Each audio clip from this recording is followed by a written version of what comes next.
So I wanted to shed briefly some light on a topic that doesn't get brought up very often. You can't even rent or buy this movie at the moment anywhere, and that's the very unpopular sequel to Princess Bride, which is also a sequel to Deadpool in a way, Go and on. it's called yeah. Once Upon a Deadpool. I forgot about that. Why am I here? You're in a PG-13 version of Deadpool, filtered through the prism of childlike innocence. I'm a grown And nobody man. does childlike innocence like you, Fred. Nobody. I need you almost as much as you need me. I don't need you at You all. need me to untie you once we're done. And it is the PG-13 version of Deadpool 2, but it essentially has Fred Savage reprise his role as Deadpool take the part as Grandpa, and instead of Princess Bride, he tells the story of Deadpool 2. Okay. But anyway, we're talking about this is where I get sort of on a soapbox as well. And I don't dislike the Deadpool movies at all. I had a lot of fun with them. But when Once Upon a Deadpool came out, and this might be the only time I have an opportunity to talk about this, so I was thrilled because Deadpool is so funny and also such a cool character. This is the only movie that I could watch with my son Tommy, and it was just like a total blast. And in a way, it ruined Deadpool for me because I can't watch the others with him yet. And I have since watched a video by Patrick Willems. He's on YouTube. Maybe you've heard of him.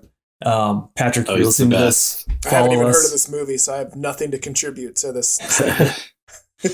Anyway, he did a video on R-rated superhero movies, and I didn't know that I didn't like them for those reasons until I watched his video. So maybe it's more propaganda for me, but essentially, I'm a big fan of the superhero movie that you can watch with your kids. No surprise there, but Deadpool was a ton of fun. I loved what they did to make it PG-13, bringing in the Princess Bride idea. I thought it was creative. But yeah, I don't know when I'm gonna be able to talk about that again.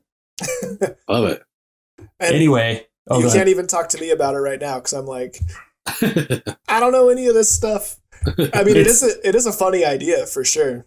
It's literally Deadpool 2, but they take out the gore, the F-bombs, and they put in small cutscenes of Deadpool with Fred Savage bonded to a bed. I'm looking at awesome. looking at some photos here. I like in these images I'm seeing on Google search, the room that Fred Savage is in has the same bag of Cheetos. It looks the same little boy's room, and Ashley made a comment about it in the chat.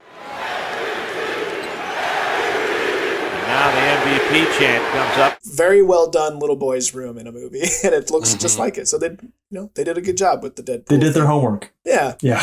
Which doesn't surprise me. I mean, that's like Deadpool's whole thing, right? Is like skewering pop culture to a degree. Right. So it doesn't surprise me that they would have done that, but it is a nice. Well, and if you stay through the credits of the Blade episode, they do the Ferris Bueller, send off. Mm-hmm. Oh, you're still here. They do all that too. So very big on the giving nods to old pop culture. So. For sure.